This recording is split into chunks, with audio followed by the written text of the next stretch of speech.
ဒီ preset လေးကိုတိုင်းပြပေးမယ်နော်အဲ့တော့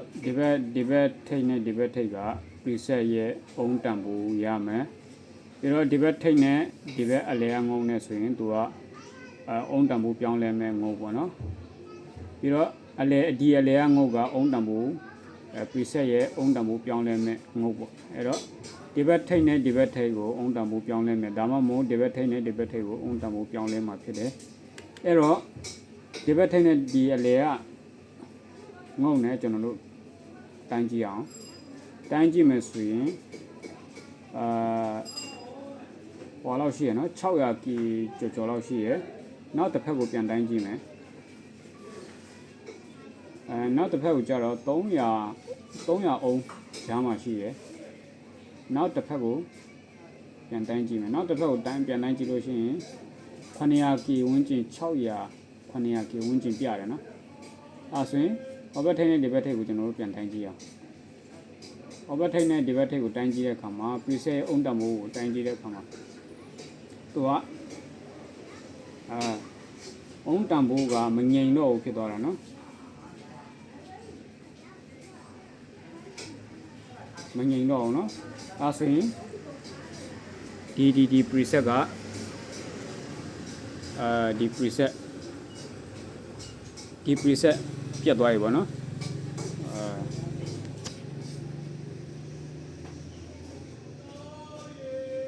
ဒီ preset ပြတ်သွားပြီဆိုတာကိုကျွန်တော်တို့သိနိုင်တယ်preset ရဲ့အုံးတန်မိုးတွေကိုကျွန်တော်တို့အဲ့လိုတိုင်းကြည့်ခြင်းအပြင်သိနိုင်ပါတယ်ဘာဖြစ်လို့လဲဆိုတော့အခုဒီကောင်ကဒီ preset ကိုအလဲဆန်တာအလဲတ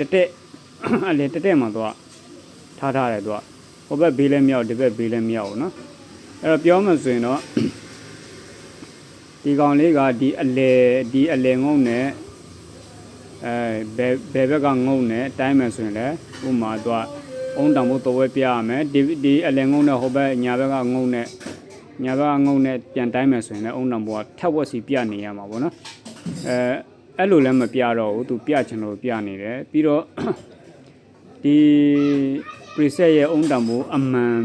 လည်းသူမပြတော့အဲ့တော့ဒီဘက်ထိပ်နဲ့ဟိုဘက်ထိပ်ဥမာဘယ်ဘက်ငုံနဲ့ညာဘက်ငုံပေါ့နော်အဲ့ဒီငုံရဲ့အုံးတန်ဖိုးကပုံသေးပြနေရမယ်အုံးတန်ဖိုးလဲသူပုံသေးမပြတော့သူပြချင်လို့ပြနေရနော်ဒါဆိုရင်ဒီအခုကျွန်တော်ပြပေးထားတယ်ဒီ preset လေးကတော့ပြတ်သွားပြီနော်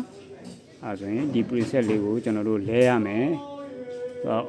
သူအုံးတန်ဖိုးတူတဲ့ preset ကိုကျွန်တော်တို့ရှာရတော့မှာဖြစ်တယ်နော်တကယ်လို့ရှာလို့မရဘူးဆိုရင်သူ့ရဲ့အုံးတန်ဖိုးနဲ့အညီကျွန်တော်တို့ကဘယ်လိုဖန်တီးပြီးထည့်လို့ရမလဲဆိုတာကိုကျွန်တော်တို့ပြန်ပြီးတော့ပတ်လန်းသဘောတရားကိုကျွန်တော်ပြန်ကြည့်ပြီးမှအစားထိုးလို့ရပါတယ်